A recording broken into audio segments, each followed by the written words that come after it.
Salut, c'est Marc, j'espère que tu vas bien.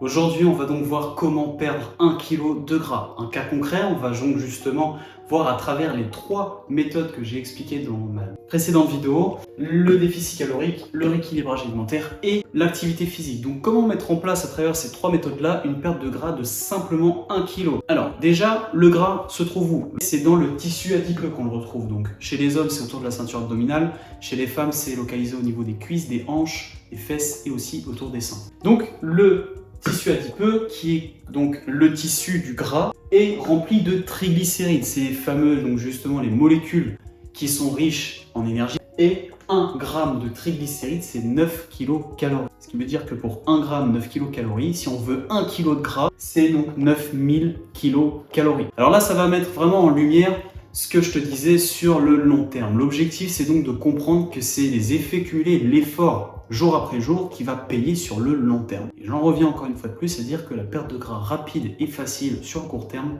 ça n'existe pas. Alors, le déficit calorique, on va donc s'intéresser dans un premier temps à cette méthode-là. J'avais expliqué que je ne recommande pas spécialement, que je recommande à certains types de personnes. Si tu n'as pas vu la vidéo, je te la mets dans le coin, tu pourras cliquer dessus avant de voir celle-ci. Le déficit calorique, ça repose donc à ce que ton alimentation, en termes de valeur énergétique, c'est-à-dire en kilocalories, doit être inférieure à ta dépense énergétique. Donc au quotidien, tu dépenses de l'énergie. Quand tu réfléchis, tel que là je suis en train de le faire, je parle devant caméra, mon corps consomme de l'énergie.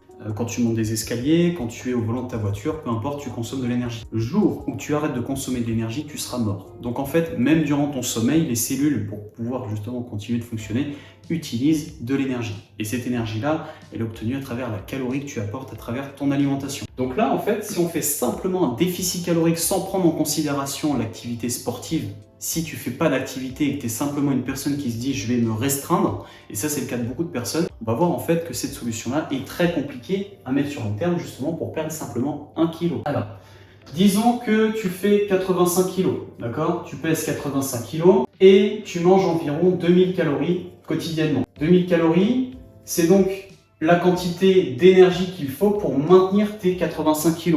Mais nous, ce qu'on va vouloir, c'est justement à faire un déficit pour pouvoir perdre du poids et donc un peu de gras sur le long terme. Les 2000 calories vont donc passer à 1700. 1700 calories, mais que tu en dépenses 2000, tu as donc un déficit de 300 calories qui, sur le long terme, au bout de 30 jours, eh bien, tu auras perdu 9000 calories, ce qui revient donc au kilo de gras. Donc sur 30 jours, si tu fais un déficit de 300 kcal, théoriquement, eh bien, tu auras perdu 1 kg de gras. Mais, et c'est là où justement il y a le mais qui est le plus important, je te l'expliquais dans la précédente vidéo, le corps s'adapte à l'effort que tu lui donnes. Donc en fait, il ne va pas continuer de brûler 2000 calories. Progressivement, sur l'espace de 30 jours, ton corps a largement le temps de s'habituer à ça. En fait, tu seras à 1700 calories. Et ce qui va se passer, c'est que ton corps ne va plus brûler 2000 calories, mais il va en brûler peut-être 1900, puis après 1800, et puis il va finir à brûler que 1700 calories. Ce qui veut dire que, eh bien, en fait, en théorie, ça c'est faux, ça ne fonctionne pas. Donc en fait, au bout peut-être de une vingtaine de jours, je ne sais pas, 15 à 20 jours, tu vas passer à 1700 calories et ton corps ne va brûler peut-être plus que 1700 calories. Mais là, on n'a plus notre différentiel de 300 kcal. Ça veut dire simplement qu'il va falloir que tu descendes à 1400 calories pour que ton corps, justement, fasse ce différentiel de 1700 pour basculer à 1400. Et tu te rends compte qu'en fait, tu es passé, comme je l'ai expliqué juste avant, de 2000 calories à 1400. Et 1400 calories à la fin d'un mois, ça fait une différence quand même de 600 calories.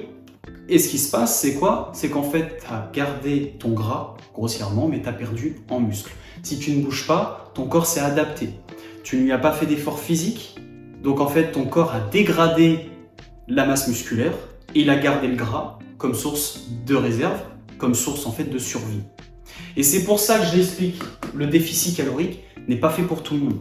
Si tu ne mets pas d'attention sur ton plan sportif, si tu ne mets rien à côté et que tu fais uniquement un déficit calorique, les personnes qui se disent « Oh, c'est l'été, tiens, je vais commencer à réduire un peu ce que je mange, comme ça au moins je serai tranquille, et puis je vais pouvoir être un peu présentable à la plage. » En fait, ça, c'est totalement faux. Alors ça va fonctionner à la vingtaine. Quand tu as 20 ans, 30 ans, ça va encore. Mais quand tu arrives à 40, 50, 60, 70 ans, c'est fini. Hein, ça ne fonctionne plus. Ton taux en fait de dépense, et ça c'est la dépense, c'est ta dépense qui va définir si tu vas atteindre ton objectif. Mais ta dépense avec la vieillesse va réduire. Comme je l'ai expliqué dans l'autre vidéo, ton taux d'hormones va descendre. Tu vas produire moins de testostérone pour les hommes, l'œstrogène va perturber justement tout l'équilibre pour les femmes, et par conséquent, tu vas consommer moins d'énergie. Si tu consommes moins d'énergie, eh bien, ça va être encore plus difficile pour créer ce fameux déficit. Donc le déficit calorique, je ne le recommande pas. On va donc passer sur la deuxième méthode, le rééquilibrage alimentaire. Alors pourquoi, à mes yeux, c'est une solution justement la plus judicieuse à adopter quand tu commences à prendre de l'âge et que tu veux prêter attention à ton alimentation? Parce qu'en réalité, tu vas le voir rapidement, c'est très très simple. Si on regarde par exemple, si tu manges, admettons, tous les soirs une glace c'est 200 calories. Si tu manges un paquet de Kinder Bueno, c'est 246 calories. Si tu manges un Ferrero Rocher, c'est 78. Un seul cookie avec du chocolat, c'est environ 58 calories. Sur l'exemple d'avant, comme je l'ai expliqué, si tu fais un déficit de 300 calories quotidiennement, eh bien tu atteins ton objectif au bout de 30 jours. Si ton corps ne s'adapte pas, mais vu que ton corps s'adapte continuellement, eh bien tu ne vas pas pouvoir maintenir 300 calories, il va falloir en fait que tu redescendes petit à petit tes apports. Là, dans ce cas de figure-là, vu qu'on rééquilibre, en fait on approche plus ou moins de la même manière, mais c'est différent. C'est-à-dire que pour créer 300 calories, tu as juste besoin de retirer une glace et tu retires par exemple un Ferrero Rocher. Si tu retires simplement ça, tu as environ 300 calories en moins. Je dis environ, mais pas à quelques calories près.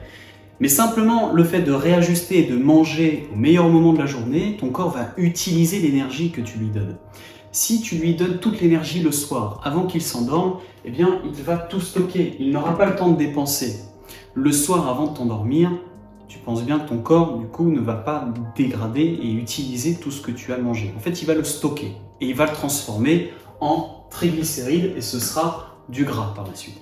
Là, dans ce cas de figure-là, si tu rééquilibres, que tu prêtes attention à tous les aliments que tu peux ingérer, les aliments qui sont gras, qui sont sucrés, qui sont transformés, eh bien en fait, tu vas voir que c'est très simple. Juste en réduisant ton taux de sucre, en réduisant un petit peu toute la cochonnerie que tu peux manger et en mangeant de bons aliments au meilleur des moments de la journée, eh bien, tu vas perdre du gras sur le long terme. C'est fondamental, c'est très très simple. Le matin, comme je le dis, le matin, tu apportes du gras, tu apportes une grosse source d'énergie. Si tu préfères manger du sucre le matin parce que tu as du mal à manger le matin, commence par te faire un petit déjeuner un peu sucré et par la suite, tu pourras passer sur un petit déj un peu plus salé, peut-être un peu plus gras. Le midi, tu manges un repas classique, une source de protéines, une source de glucides, une source de lipides, un plat, on va dire, complet. À 16 h, tu te gardes justement une petite collation, on va dire, en guise de récompense. Ça peut être justement le fameux cookie que tu vas éviter de manger le soir juste avant d'aller t'endormir et qui lui sera directement stocké. À 16 h, généralement, on a un coup de fatigue et ça va être justement un gain d'énergie. Tu vas apporter rapidement à ton organisme juste un petit coup de boost. Et le soir, mange comme un pauvre. Tu manges peu le soir, peu en termes de calories. Ça ne veut pas dire que tu ne peux pas te remplir le ventre de légumes. Si tu manges par exemple des légumes le soir, c'est rapidement assimilable. Et en termes de valeur énergétique, ça reste assez faible. Voilà. Après, ça dépend ce que tu manges, ça dépend ce que tu rajoutes à tes légumes. Si tu mets de l'huile d'olive à donf, eh bien, c'est pas justement l'objectif, d'accord? Donc, comprends qu'il faut juste simplement rééquilibrer. Vas-y étape par étape et sur le long terme, c'est sûr et certain que tu vas atteindre tes objectifs. Donc maintenant, on va s'intéresser au dernier cas, l'activité physique. On va se dire simplement qu'on utilise l'activité physique pour obtenir notre résultat d'1 kg de gras.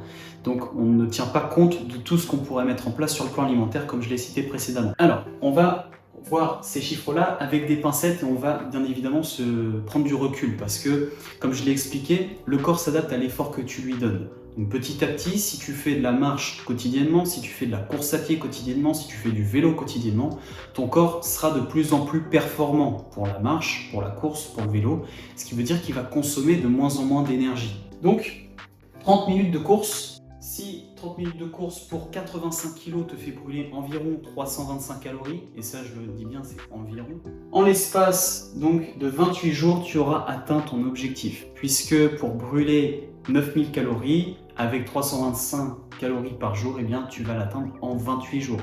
Et c'est là où justement je veux en venir, c'est que 30 minutes de course à pied par jour sur l'espace de 28 jours te fait perdre uniquement 1 kg de gras. Et c'est ça que je n'ai pas souligné dans la vidéo parce que là on rentre dans des termes un petit peu plus techniques, mais sous l'effort, eh bien ton corps ne va pas puiser directement dans les réserves de graisse. On a ce qu'on appelle aussi des réserves de sucre présents dans les muscles et présents dans le foie. On a aussi des acides gras et des protéines qui sont en circulation dans le sang en continu. Donc en fait ton corps ne va pas puiser directement dans les réserves. Ça veut dire que tes 300 calories qui sont là, en fait il y a peut-être la moitié voire les 3/4 qui seront peut-être uniquement puisés dans le gras pur. Sinon, le reste, c'est tes réserves de sucre qui sont présents dans tes muscles, dans ton foie et en circulation aussi dans ton sang. Si on fait de la marche, si on fait uniquement de la marche, on va avoir par exemple une dépense de 125 calories. 125 calories, si on le divise par 9, si on divise 9000 par 125, ça nous donne 72 jours.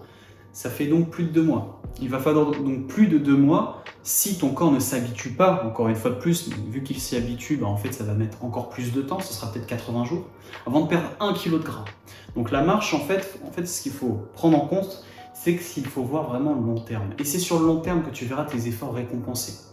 Voilà, donc c'est très simple, c'est de la théorie, mais encore une fois de plus, entre la théorie et la pratique, il y a une grosse différence, surtout dans le domaine du sport. On ne peut pas considérer le corps humain comme une machine bête et disciplinée. Le corps va tout le temps s'adapter, que ce soit à travers un déficit calorique, que ce soit à travers le rééquilibrage alimentaire ou que ce soit à travers un effort physique.